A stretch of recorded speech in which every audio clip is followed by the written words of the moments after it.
Hi, good afternoon, everyone. My name is Max, and I am a consultant with a real estate developer in Malaysia. And in today's video, we're going to be looking at the buying process of real estate in the state of Malacca. Now, Malaysia has 13 states altogether, so we're focusing on Malacca, which is conveniently located between the capital, Kuala Lumpur, as well as the financial hub of Southeast Asia, Singapore. So in today's example, we're going to be basing it on a property that's priced at 500,000 ringgit. Now, if you are a foreigner looking at buying property in Malaysia, just bear in mind that in every state, there is a minimum purchase amount for foreign investors. In the state of Malacca, you can buy property priced from just 500,000 ringgit and above. But if you were to go to other states like Penang, for example, the minimum for a foreign investor would be between 1 to 2 million ringgit. In the state of Johor, which is right next to Singapore, it's about 1 million ringgit, and so on and so forth. So in today's example, we're going to base it on a property that's priced 500,000 ringgit. So let's just say that you've already met with your real estate agent or your sales professional who works for a property developer, and you've decided, yeah, you like this property.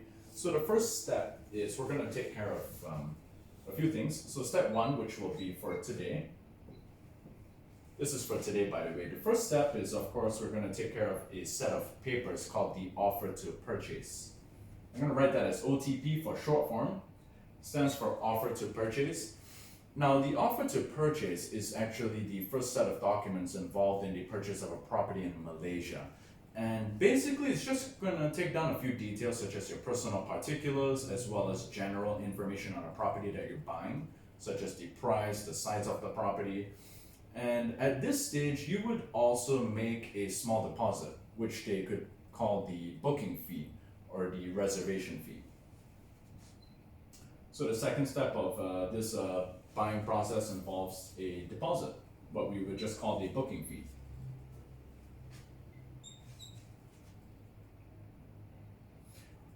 Now, the third step, we're actually going to fix a date for the sales and purchase agreement endorsement. Typically, this is anywhere between 14 to 21 days, but for this example, we're just going to say it's within 14 days. We're going to have a date for the S&P endorsement.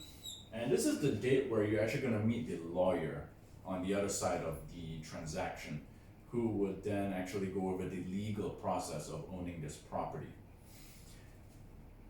Now, on the fourth step, we would also collect copies of your identification card and your passport.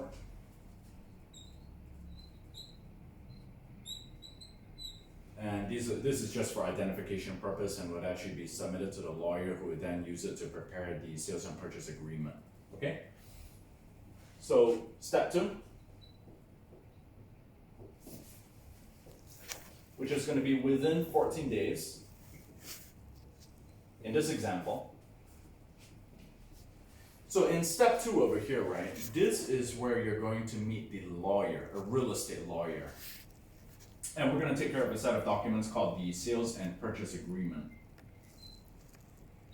Now, the sales and purchase agreement is actually the legal document which basically gives you legal ownership of the property. And it is a legal binding document, so you would definitely want to ensure that the lawyer on the other end is experienced. If you want, you can even consider investing a small amount of money in getting a lawyer to represent you as well, to ensure that you fully understand the terms and conditions of the sales and purchase agreement. And also, because there's a lot of legal language involved, you really want the advice of a trained lawyer to ensure that the terms and conditions in the sales and purchase agreement are acceptable to you, or even better, favorable to you. So the first thing in step two is going to be endorsement of the sales and purchase agreement. Once you have taken care of that, you would then make a down payment.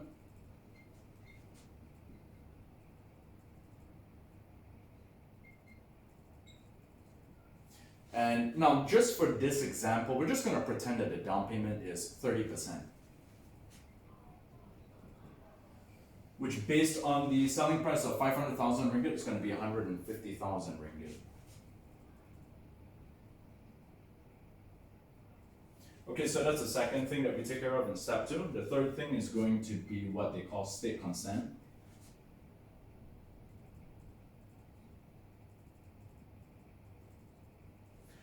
Now, state consent is only for foreign investors buying property in the state of Malacca, and basically state consent is a type of a duty payable to the state government.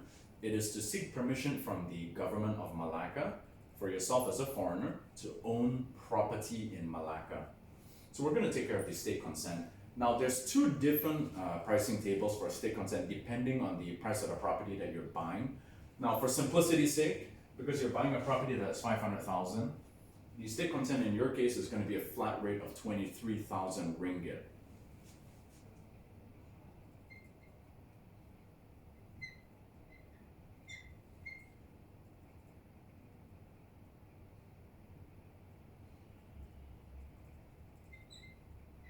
Which is actually comprised of two different payments. One of them is going to be 3,000 ringgit, which will be for the application fee.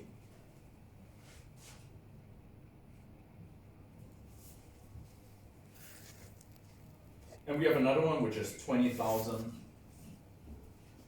which is going to be the premium to the state government, for the state government. Okay, so now that we have taken care of these three steps, we would then move on to the next step, which is going to be step 3A and or B, which is actually just basically under the step 3 category. Now the next step after you've taken care of the sales and purchase agreement is going to depend on whether you are purchasing this property with pure cash or if you're going to be taking a bank loan. So we're going to use step 3A as, in this example, you are a cash buyer. Okay, so if you are a cash buyer, and let's just pretend that this property in this scenario is under construction, you're buying it from a developer, it's still under construction, you can actually opt to settle the balance of 70% because you've already paid 30% down payment. So you have an outstanding of 70%. The balance 70%, you can do what they call progressive billing.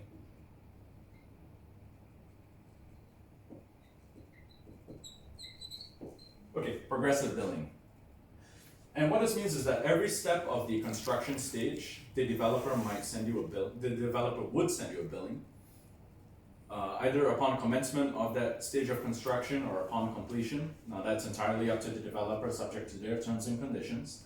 But this is step 3A. If you're a cash buyer, it's very straightforward. Your balance 70%. You would take care of it under a progressive billing schedule, unless you decide you want to do lump sum.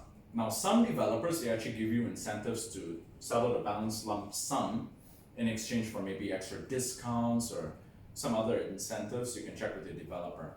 So for step 3B, this is for someone who wants to take a loan. So we're just going to call them a loan buyer. Okay. Now, in Malaysia, in Malacca, in this scenario, if you're a foreign purchaser, the only time when you can actually apply for a bank loan is once you get your state consent approved over here. See, we have state consent. Now, the approval process for state consent takes approximately 3 to 6 months. So let's just say that you do get your state consent approved. Once state consent approved, I'm just going to initial it as SC over here. It stands for state consent. Once state consent has been approved, you can then go ahead and apply for a bank loan.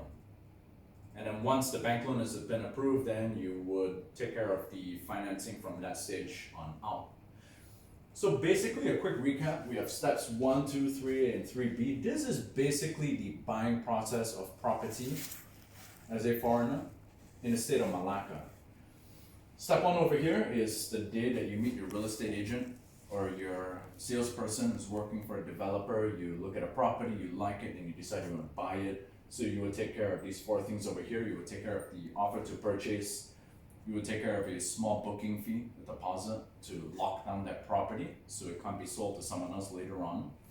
You would then fix a date for the sales and purchase agreement endorsement, typically within 14 days of your booking date.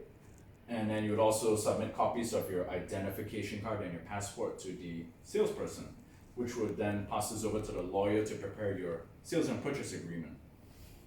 So within 14 days, step 2 commences where you would meet the real estate lawyer. You would take care of the sales and purchase agreement, which is a legal binding document which starts the process of legal ownership of the property for you. You would make a down payment, which in this example is 30%, which is 150,000 ringgit. As a foreign buyer, you would then have to take care of the state consent, which is a separate fee as well. It is a type of a duty which is payable to the state government. Based on a property price at 500,000, it is a flat rate of 23,000 ringgit, which comprises the application fee of 3,000 ringgit, as well as the premium of 20,000 ringgit. Okay? So we move over to step 3. Now we got two different options depending on your payment method for the property. If you are a cash purchaser, it's very straightforward. The balance 70%, you would follow their progressive billing schedule unless you decide to take care of it lump sum, right? Maybe the incentive offered by developers is attractive to you, gets additional savings, for example. You might then decide to take care of it by lump sum. If not, if you're going to go for financing, then you would look at step 3B over here, where you would need to wait for your state consent to be approved. Now, state consent approval takes approximately 3 to 6 months, plus or minus a couple months here or there. It's around 3 to 6 months to get approval. Once your state consent has been approved, you can then apply to the banks for financing for the balance 70%. So that is it basically for the buying process. I hope you enjoyed this video. I hope you found it informative. If you like it, feel free to like and follow our Facebook page. And if you have any questions about Malaysia property or investing in Malacca, please feel free to send us a direct message so we can get back to you as soon as possible. Thank you for watching this video and be safe.